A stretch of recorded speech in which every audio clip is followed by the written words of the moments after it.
आधे बाउल दही में 4 चम्मच MDH चटनी पुदीना मसाला डाला, स्टर करो, पुदीना चटनी तैयार। MDH चटनी पुदीना मसाला।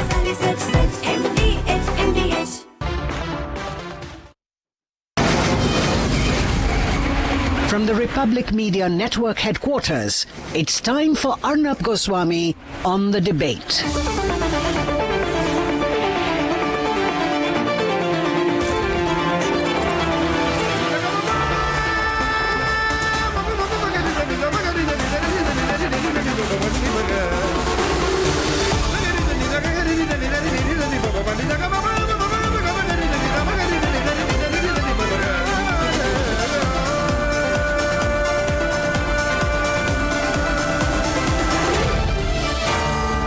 Arnab Goswami on the debate.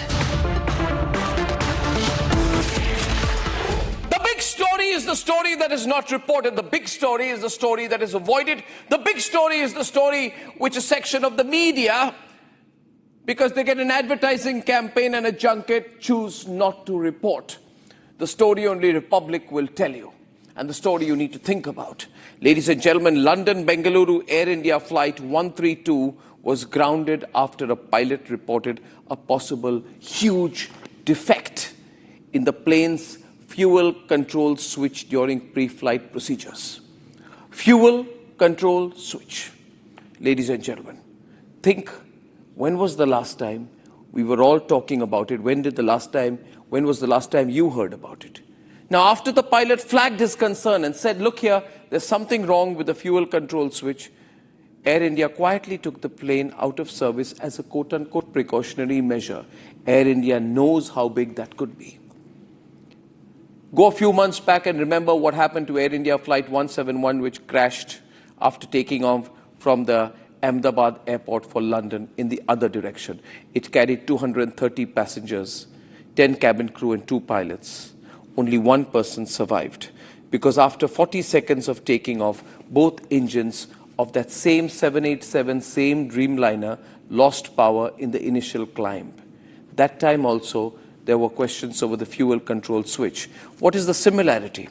The similarity is, ladies and gentlemen, that in July 2025, the preliminary report from investigators probing the Air India Dreamliner crash showed that seconds after taking off, the plane's fuel control switch was switched off, briefly starving them of fuel. No fuel, no climb, and immediate crash. What is the common thread? The common thread is the fuel control switch anomaly. And I have been saying for the longest time to the people who run Air India, don't try and pretend to cry in fake interviews. I've told these people, don't try and do advertising campaigns. Don't try and distribute money among some media houses thinking they won't respond to you. Change the way you're working. Look at the issue. In both these cases, ladies and gentlemen, including the London-Bengaluru 132 incident of today, the pilot identified a possible defect in the fuel control switch during pre-flight checks. This stopped the escalation.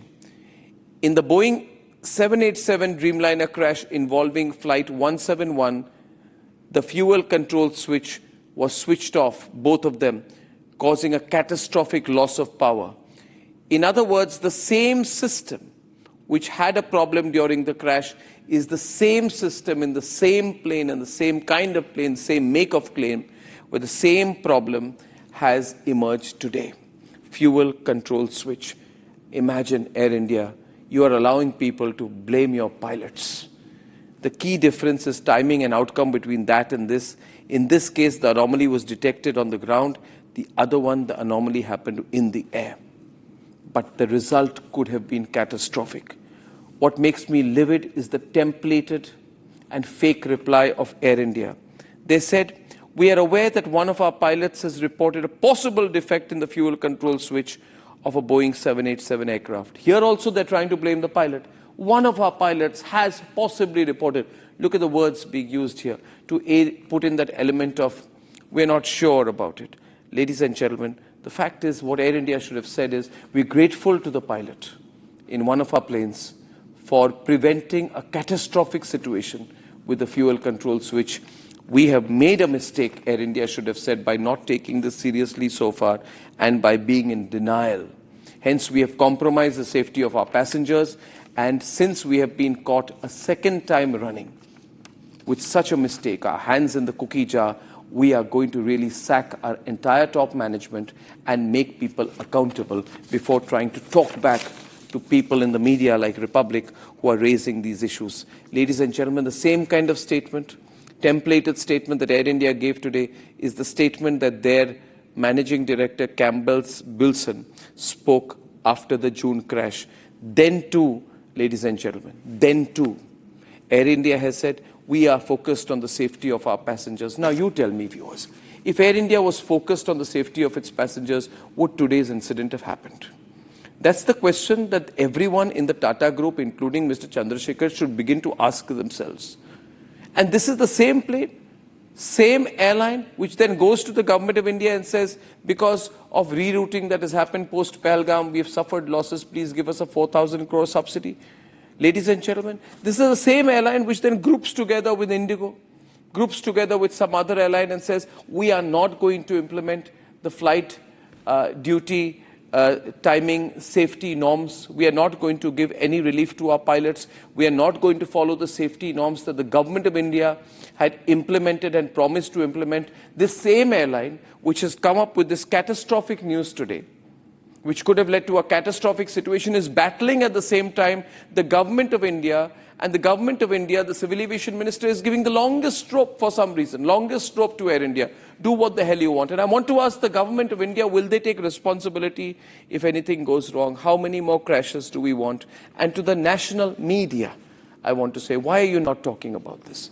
Did it just take an advertising campaign and a junket for you to seal your lips? Ladies and gentlemen, I want Air India to wake up. I don't want you to let them compromise passenger safety any longer.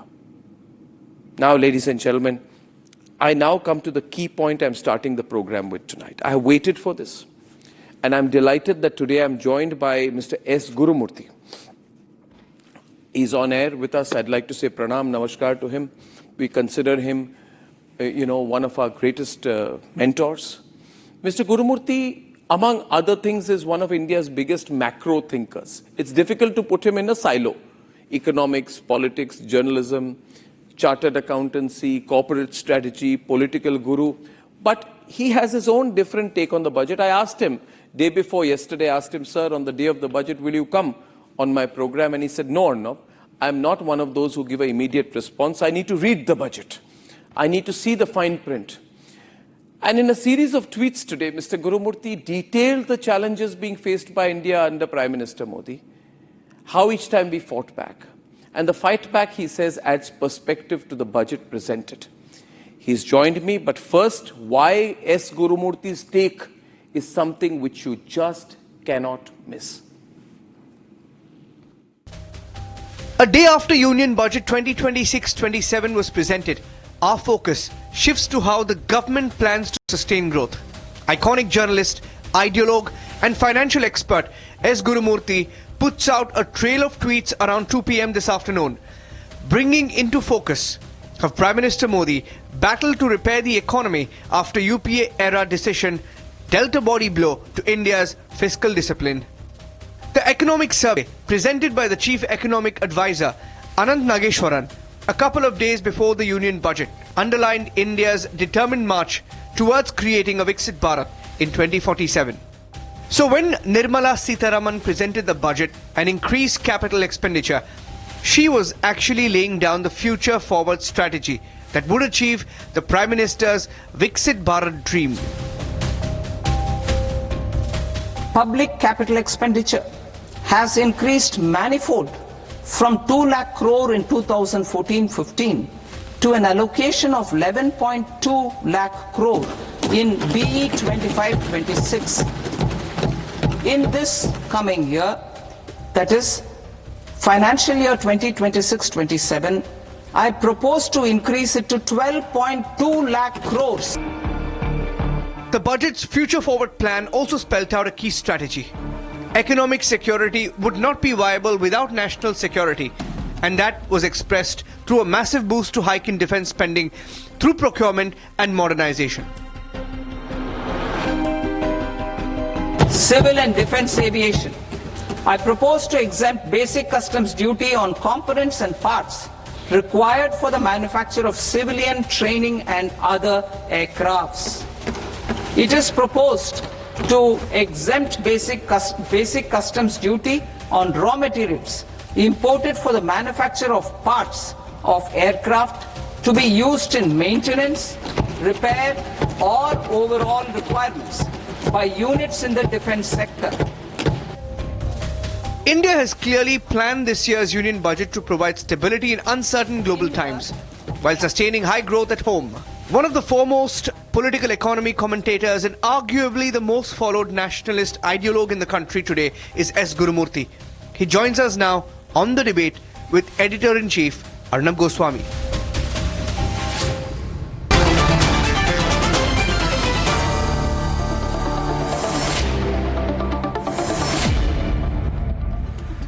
Gurumurthy sir, I waited for this, and your comments will be the best and most important review for this budget presented by Nirmala Sitharaman, her 9th budget.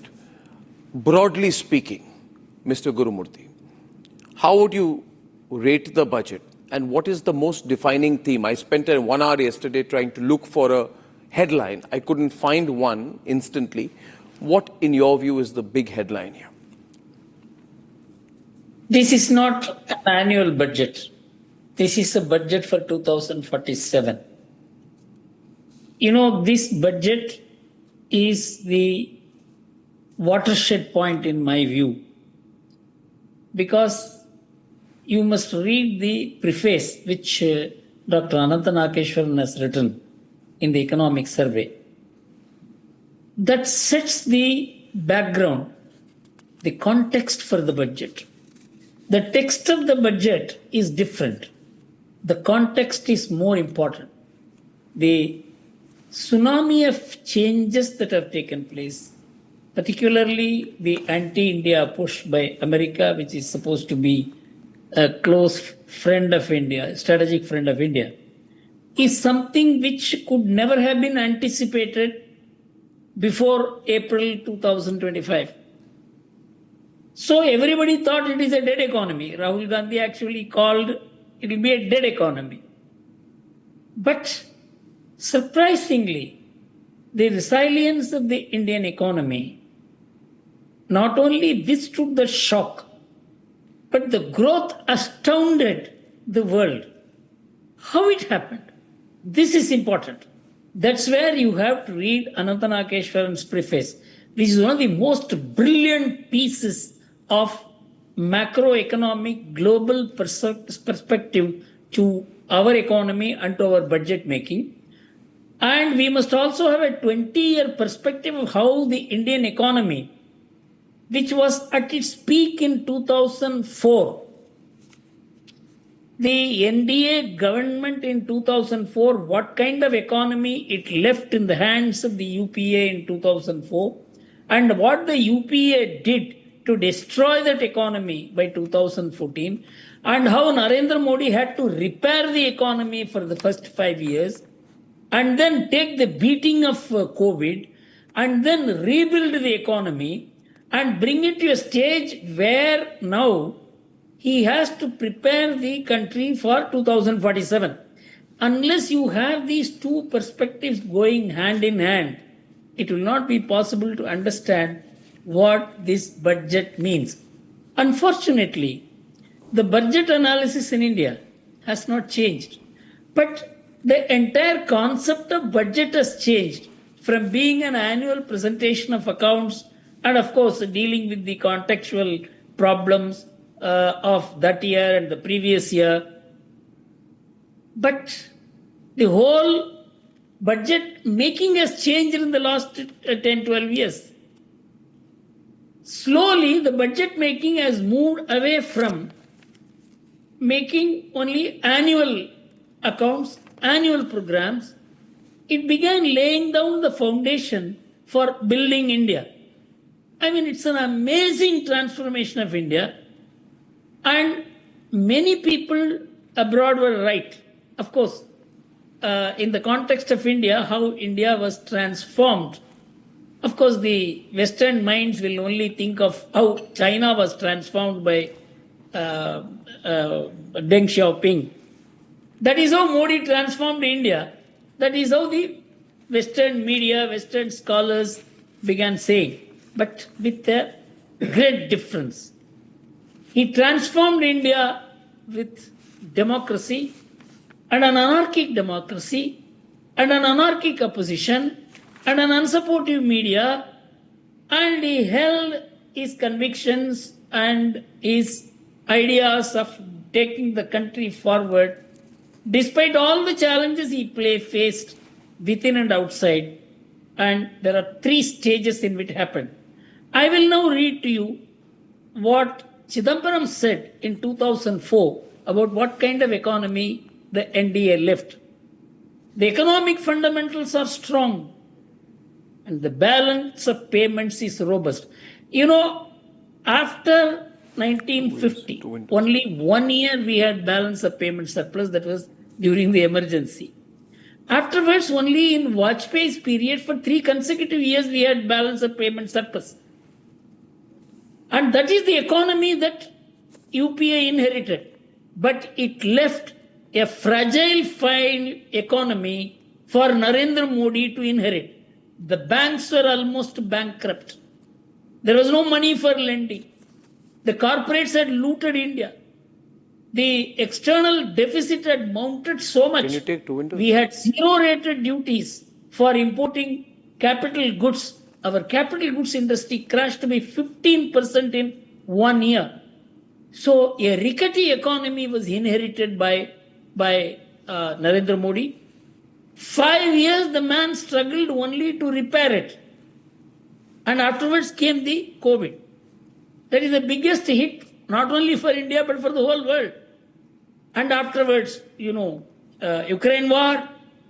But his convictions and his capacity to implement the right decisions, take all risks, and his scale of thinking was unthinkable.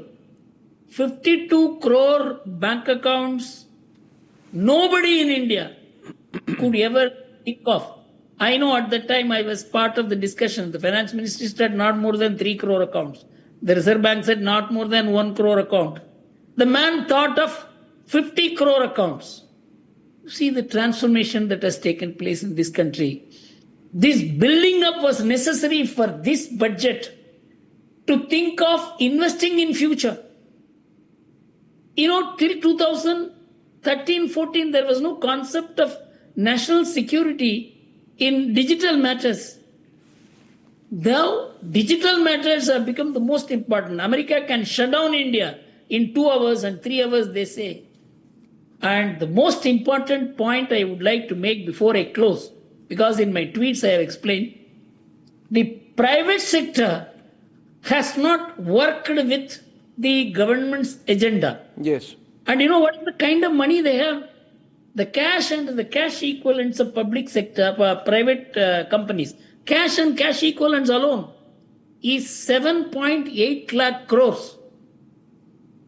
The investable resources which they can draw from the bank, because the credit limit that is available with the bank from the banks which they have not used is 195 lakh crores.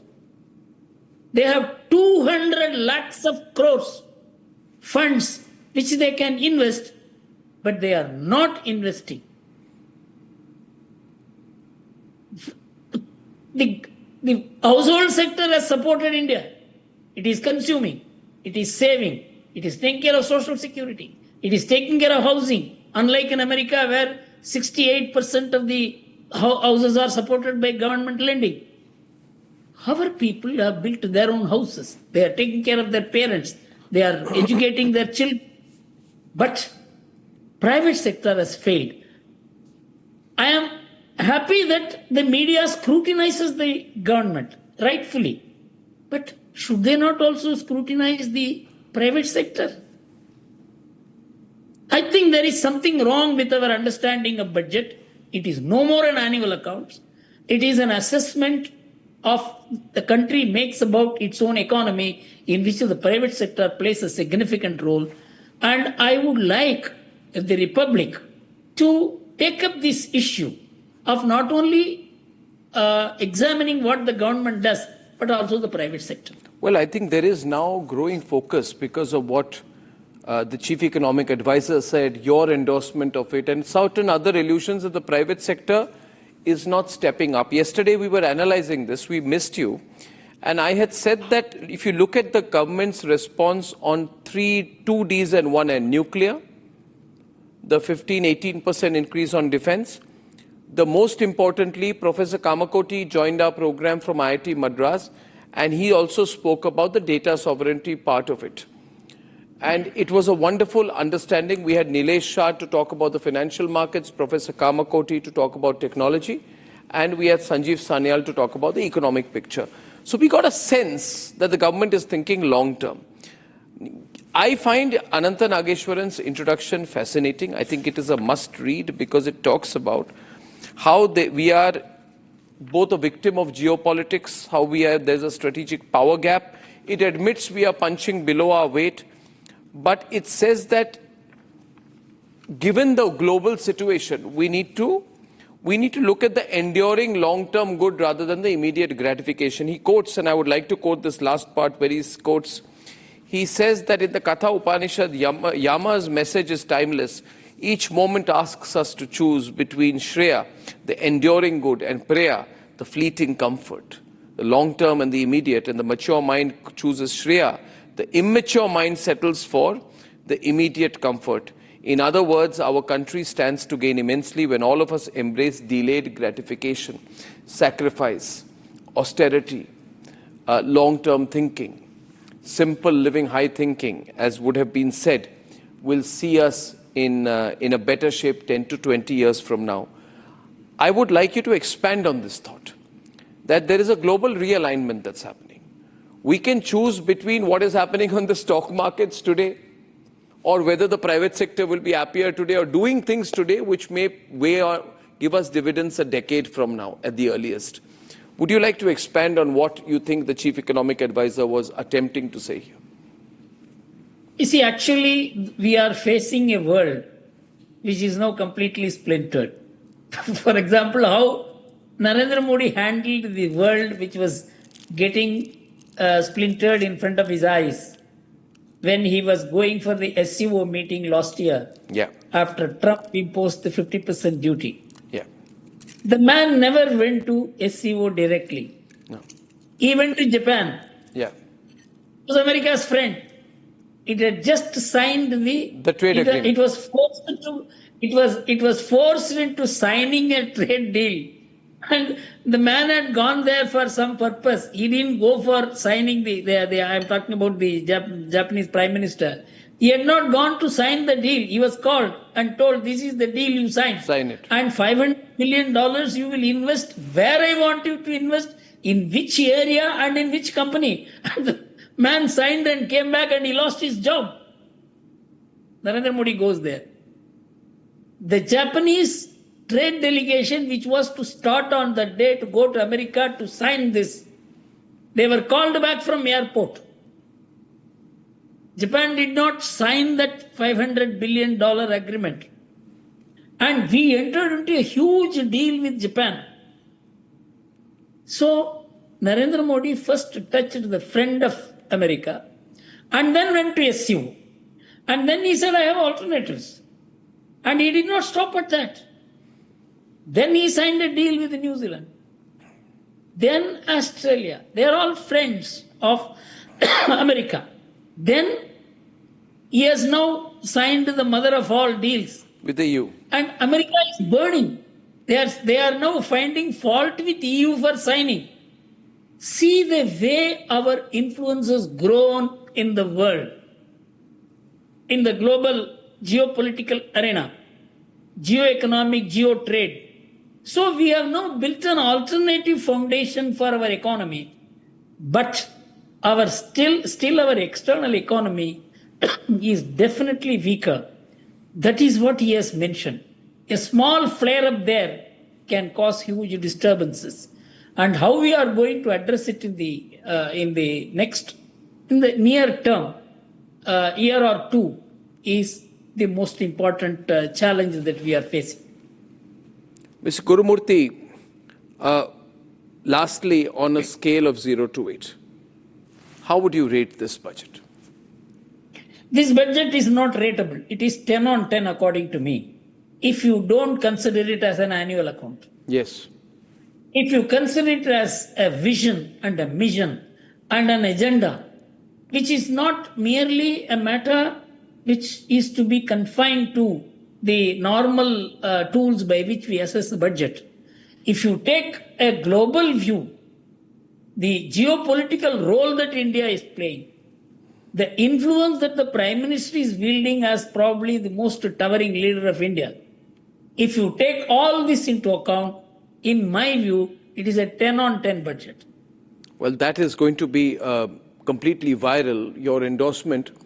And that's the point Mr. Gurumurthy is making, which is why I wanted him to be on the program today. Viewers, what Mr. Gurumurthy is saying is this.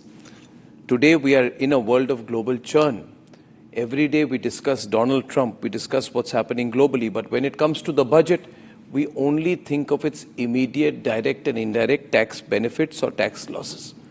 Today we must look upon the budget as an economic strategy document, rather than a taxation document, rather than a fiscal document. Am I right, Mr. Gurumurthy? The budget must now become an economic strategy document and presentation in upcoming years, rather than just a fiscal document. That should be 10% of it. Actually, that is what the budgets have become. But the tools of assessment remain the same. As 30, 40 years ago. That's why it's important to get you, and that's why I'm so happy you came today. Mr. Gurumurthy, by the way, people are requesting us to do our second episode of our understanding of Indian contemporary history through your lens, which I hope to speak to you about in the next few days. I'm most grateful. And we are getting record viewership, thousands, tens of thousands of people, whether we are streaming this live. We have 15 times more viewership than any competitor. That's how much people respect you. Mr. Gurumurthy, thank you very much for this short one-on-one conversation. Thank you, sir. Thank you, Arnab. Thank you.